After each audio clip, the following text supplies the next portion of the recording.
Et je vous le disais dans les titres, le projet BRT Bus Rapide Transit fait des émules au-delà de nos frontières. Deux délégations venues de la Côte d'Ivoire et du Cameroun ont visité les chantiers de ce projet inspirant conçu pour améliorer la mobilité urbaine.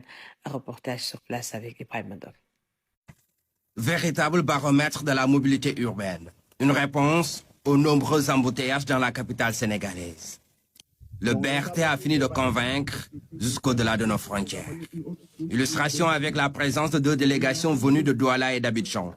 Une visite avec comme seul objectif apprendre de l'expérience du pays de la Teranga. Le Sénégal nous offre déjà la possibilité d'avoir une vue du réel de ce que nous sommes en train d'imaginer. Et nous avons été très impressionnés par rapport à non seulement le projet BRT, mais toute la philosophie que le Sénégal, la ville de Dakar, met en œuvre pour la mobilité urbaine. On a une ligne de BRT à construire qui est en cours. On a une ligne de métro aussi à construire aussi qui est aussi en cours.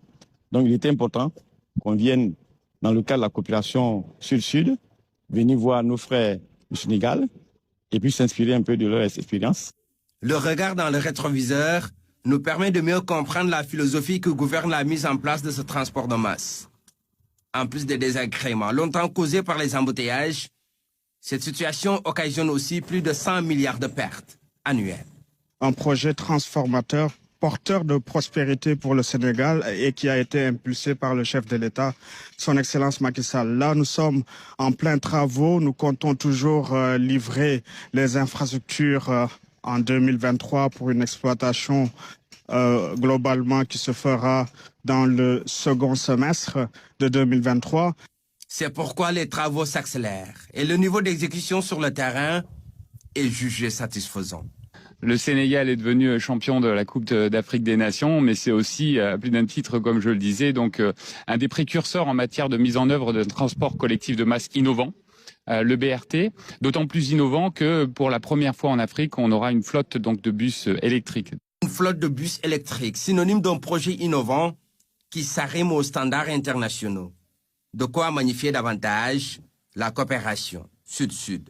Saluer aussi le fait que Dakar soit pionnier dans la transformation de la mobilité à Dakar.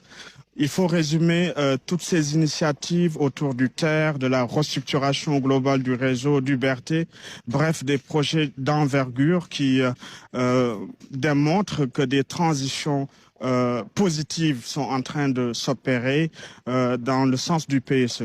Les 2 journées ont été fructueuses et riches en échanges.